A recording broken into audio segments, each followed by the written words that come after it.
guys, it's Davin here from brewbitz.com. Behind the camera as usual we got James. Say hello, James. Right, as you noticed, I've got a knife in my hand, and by the side of me I've got a lovely load of rhubarb. So I thought we would make some rhubarb wine. So look at this lovely stretch of rhubarb. So we've got a big broad leaf if you've never done rhubarb wine before, and we've got a lovely stalk. So the leaf is poisonous. Don't want the leaf. And this little end here, this is where it was joined on. We can get rid of that as well. This is what we're after. So some lovely stalks of rhubarb. And we're after about £3 in weight. Just mind your fingers, don't catch your fingers. There might be a little bit of slug damage to some of them. That's not a huge issue. And keep going till you've got about £3 worth. Good little tip for you whilst I'm down here. The leaves, if you've got a load of issues with weeds around your rhubarb,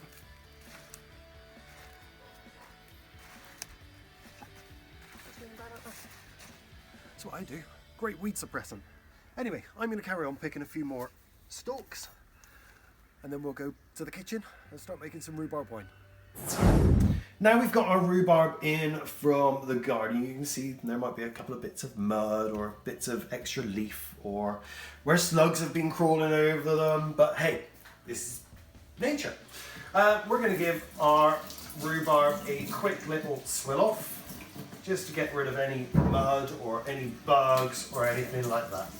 A cold running tap works wonders, and so does just a dishcloth. Oh, and the inaugural beer to keep you going, absolutely necessary. It didn't take very long to clean up our rhubarb, and all I'm going to do now is just simply chop it into inchish, 2.5 centimetres long chunks. Not really too fast. Some might be a bit bigger, some might be a bit smaller. And we need £3. We're going to be a little bit fussy because, come on in James, see if you can get a good look in on this. Sometimes they get a little bit old and they get a little bit holy and they get a bit spongy. Like I can cut through this one, you see what I mean, it gets really spongy. We don't really want this. There's not a huge amount of lovely juiciness in it. What we really want is one that's lovely and solid like that, no sponginess. So that bit into the recycling. I've got £3 and a little bit left over. So I think we know what I'm having for my tea. Rhubarb crumble. And then we've got 2 lots here. So one is absolutely lovely, chunky, sweet, juicy pieces. And this one here is not quite so lovely, chunky, sweet, juicy bits. I know I got rid of most of these, but these aren't quite as bad as the one I showed you earlier. So I'm going to use 2 different methods on these wines. So from now we're going to split in and we're going to do 2 videos. This one here is going to be rhubarb wine cooked my usual traditional method, and this one is using the slightly older bits, and I'm going to make rhubarb wine in a slightly different way with that. So let's talk about what else you're going to need. For our first method of making rhubarb wine, we're going to need the following. Obviously our £3 of rhubarb. We're going to need some sugar. We're going to need £3 of sugar, and here I've got 1.5 pound of brewing sugar and 1.5 pound of granulated sugar from the supermarket. This will add a sweetness to the finished wine, but if we used a full £3 it might be a little bit too sweet. So the brewing sugar adds the remaining sugars that the yeast can eat without adding any extra sweetness. Cool. Some other bits and bobs we'll need. Some cleaner and sterilizer for cleaning and sterilizing everything. We will need some yeast nutrient. We'll also need some yeast. We'll need some Camden tablets, not immediately, but for a little bit later on in the process. We're going to need some Rhubarb enzyme. This helps keep the colour from the rhubarb, this lovely pinky colour. If we don't use that, that will disappear. And we're also going to use some pectolase, just in case there's any wayward pectin that gets into it. That will help clear the wine at the end. We've also got a siphon, a spoon. This little beauty is our hydrometer. This tells us how much sugar is actually in our wine and whether it's safe to bottle, because all the yeast have eaten the sugars. And that will also give us an indication of how alcoholic our wine is. And then we're going to need a rolling pin. Good sturdy rolling pin. You're also going to need a demijohn for, again, a little bit later down the road when we finish off our fermentation. And you're also going to need a bucket that's big enough to hold a gallon of water plus our rhubarb. So you tend to usually go a little bit bigger than a bucket. So here I'm using a 15 litre, a 3-gallon bucket. Right, one final thing. You're also going to need some muslin, or here I'm using a straining bag. Okay, let's get brewing. We're gonna take our sterilised buckets and we're gonna pour our rhubarb chunks in. And we're simply now gonna get our rolling pin and bruise all our rhubarb. We want to basically crush it up and get it into nice little pulverised clumps like this. Another way of doing it, you could always pop it in the freezer first and then bring it out of the freezer, pop it in overnight, bring it out the next day, let it defrost, and it should have done most of this hard work for you. Cool, come on in, James, have a look. You'll see I've not gone totally overboard, but there might be a few little bits left in there that I haven't quite got. That's all lovely and mashed. So what we're going to do now? Well, we're going to take our Rhubarb enzyme, and just looks like a little powder. You really don't need very much of this at all. About a 1/4 teaspoon is all we're going to need for our 3 pound. And then we're just going to literally sprinkle it over like that, work it in, and that's how it's done. Now, I don't know if you can see in the bottom, James, we've already got a little bit of lovely rhubarb juice. There's a lot still in those fibres, so we want to get that out. And the way we're going to get that out is we're going to take our sugar. I'm going to start with the supermarket sugar, and I'm just going to sprinkle this on top. And what this is going to do, this is going to draw out the liquids, the moisture that's actually in those strands of rhubarb. And then we're going to put on our brewing sugar, like that. It's quite a fine sugar. Now, I don't know if you can see the clouds. We're going to give it a little stir. And since I've been using the rolling pin, why not get in there with our rolling pin? There you go. It's all lovely and covered.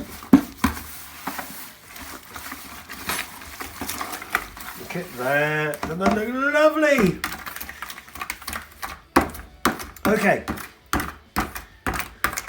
Now, we're going to put the top on, seal it down fully, and we're going to put this in our warm cupboard at 20 degrees C for just the next 24 hours, and that sugar then is going to draw out all those lovely juices from the rhubarb and get us ready for our next steps of making this wine. Now for you it's just been a couple of seconds, but for me it's been 24 hours. So let's pop the lid off. And you can see how much juice has come out with the sugar.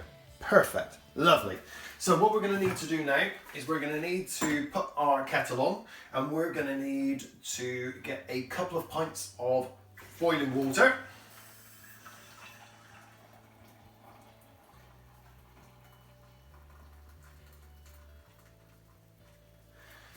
So this is just going to help make sure we've got all the sugar dissolved. So that goes in like that, and we're just going to give it a good little stir in. I can still feel a few bits of granules of sugar down in the bottom, so I now know that that's all gone. So I'm now going to top it up with some more cold water. So I've already put 2 pints of boiling water in, and I'm now going to add 6 pints of cold water. Beautiful.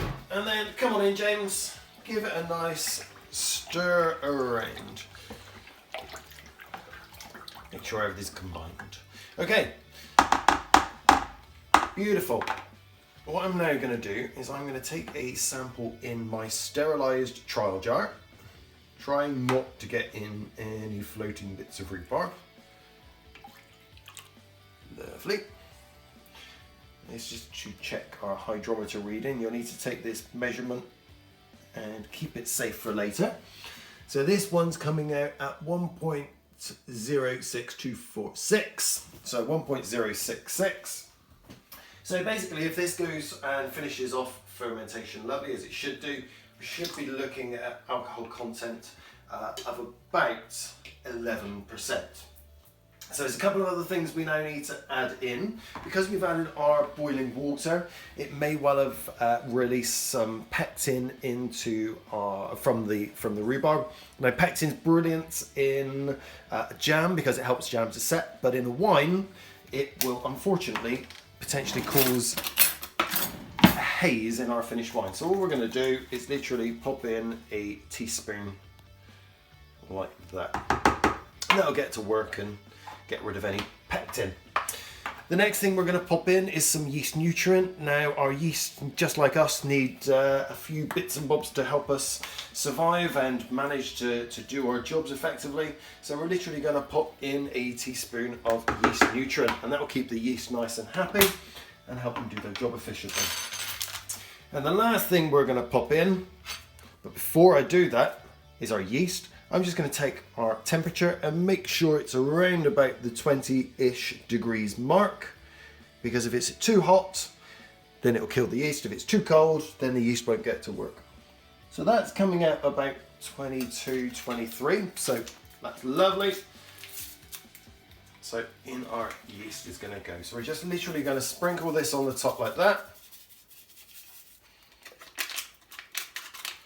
Crack him. We're going to pop our lid on loosely, pop our thermometer on so we can make sure that the temperature is around about the 20 degrees Celsius mark. And now this goes into my warm cupboard to sit for a week to do its fermentation. Now for you guys it's only been a few seconds. For me, I've had to wait a week to get to this stage. So come on in, James, have a look at this. And have a look at how our rhubarb has really floated to the top. It's all covered in gunky yeast. The smell has a smell akin to cider, but it's got that rhubarby acidic edge to it. So down here, I've got a bucket, and in my bucket I've put a straining bag. I'm using a mashing and sparging bag, and quite well, mine has got a little string around the top. If yours hasn't, then the easiest way to do it is just grab some pegs. Put some pegs around the top like that, and that'll hold it in place all the way around. That'll hold it in place for when you're pouring. So make sure you've got a good sturdy bucket, and we're going to gently pour. You can see all this gorgeous, beautiful pink colour. You can see the rhubarb's gone all green where it was pinky bits before. There's no pinky bits left. And just do it nice and gently. And then we're actually going to get all of that rhubarb in as well. Try not to splash it. And there we go. Beautiful. Take our pegs off because we don't need those, and just undo my tie. So we've got quite a lot of juice left in the rhubarb. So what I'm going to do is I'm going to take my pegs right now. I'm just going to peg it to the edge like that, and I'm going to leave it for a few minutes to drain. Now once it's drained a bit, if you're feeling a little bit cheeky, you can screw it up slightly and give it a little gentle squeeze and squeeze some more juice out. But don't squeeze too hard because you don't want to break your bag. And you'll see how much or how little rhubarb. Look. We put 3 pounds of rhubarb in here. 3 pounds of rhubarb has turned into that. This isn't a rag, this is rhubarb. Isn't that brilliant? 3 pounds of rhubarb turned into a tiny little ball. Anyway, we don't need this. This is going in the recycle bin. So, or compost bin. Right, on to the next bit. Now, although our wine looks like it's finished fermenting, it hasn't. It's still got quite a bit of work to do. So, we're going to be transferring it now from our original buckets, or this one, into our demijohn. And the reason for that is because in the bucket, there's a big gap at the top, and there's lots of possibilities for infection from bacteria or from dust and bugs. If we put it into a demijohn, and then we seal the top of the demijohn with a bubbler or an airlock, then the amount of space for anything to get in is greatly reduced, and also the amount of carbon dioxide that the yeast will be letting off has been massively reduced as well, because it's now in a very, very slow part of the fermentation. And so it gives this extra protection to the wine. So we're going to use a siphon to siphon it from our bucket into our demijohn. And it works like this, works basically by gravity. So this end here, come on in James, have a quick look at this. This has got what we call a sediment trap on, and that actually comes off, and this helps stop any gunk and debris down at the bottom of the bucket getting up into the siphon. And this end is just open. So this end goes down into our wine, like so, easy as that. This end, James, come and have a look. What we're going to do is we're going to have a suck on this end until we get our wine all the way through. And then we're going to put our end right the way down into the bottom, and we're going to let it fill up, keeping an eye on it. Now back up to me, James, because in some of my videos I do get a few comments on sucking the wine through. Sucking the wine through is not a problem. Although I've got germs in my mouth, everybody does, the sorts of germs that are in my mouth won't be affecting the wine, and the alcohol within the wine will actually kill those off anyway. If, though, you don't want to do the suction method yourself with your mouth, then we have a little mechanical siphon. Head back a little bit, James, and what you do is you put your siphon hose onto here, and then this end goes down into your wine like so. You lift that up, it's got a special little one-way valve in here, you push it down, and then it starts to flow through, so you don't have to suck. And this is an auto siphon, these are available on our website. This is a 4.5 litre auto siphon, and it's more than big enough to fit in a 25 litre bucket, or it's the perfect size to go down inside a demijohn as well. So, takes a few minutes to siphon through, so whilst you're siphoning through, make sure you've got something to drink. And keep an eye on the demijohn, otherwise it will overflow before you know it. So as you can see, our level's coming up, and we want to stop it when it's about here, right at the bottom of the neck. And it's almost there, it won't take very long, it gets quicker and quicker and quicker.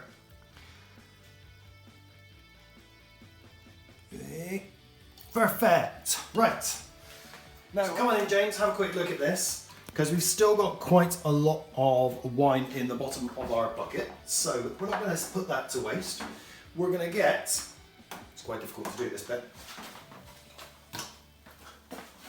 I've got here a sterilised bottle, it's been rinsed out, and with this what I'm going to do is I'm going to put the rest of our wine into here, and it's quite difficult to do when you're on your own, it's only just one of you. Beautiful. And what we can do with this is we can actually put this in the fridge, get it nice and cold, stop the fermentation happening, and then use this when we rack off our wine a little bit later. And this will help keep our wines topped up nicely. So, now the wine's in the demijohn, we need to pop our bubbler in. Come on in, have a look at this, James, because our bubbler has been filled, just the bottom two bubbles half filled with a sodium metabisulfate solution or a sterilising solution. And now this goes in the top, like so. You see it's only half filled, but when you push it down in, it pushes it all in the first one. So what this is going to do is this is going to help prevent any nasties and bugs and anything like that getting into our wine. At the same time as letting the yeast do their job, create carbon dioxide and for it to bubble out. If you put too much in our bubbler, that can actually cause there to be too much pressure in the demijohn, and that causes gas to build up in our wine. You'll end up with a fizzy wine, but not only that, it will be very difficult for the wine to clear. So why did we keep this in the fridge? Well, in a couple of weeks' time after this has been sat in our warm cupboard and it's finished its fermentation, it will allow a load of sediment to come and settle at the bottom. So when you then rack this off into another demijohn off of that sediment, you'll be left with a gap at the top. See our video on how to rack off on our YouTube channel, and that'll tell you how to basically siphon off. And that's where this comes in, because then you can use this to top back up to here.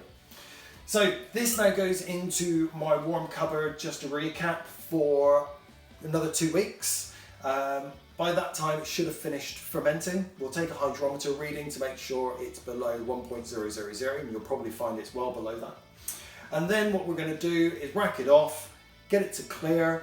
Either you can use finings if you want to make it clearer faster, or you can use the natural method and let it just all drop out over time. So once it's clear, into bottles, and then leave it in bottles for about 6 months to drink. So that's your rhubarb wine, method 1, by putting sugar over stalks of rhubarb and letting it pull the juice out, and you get this gorgeous light. Once it's clear, it will just be very, very clear with a slight pink hue. So try rhubarb wine method 1 and let me know what you think.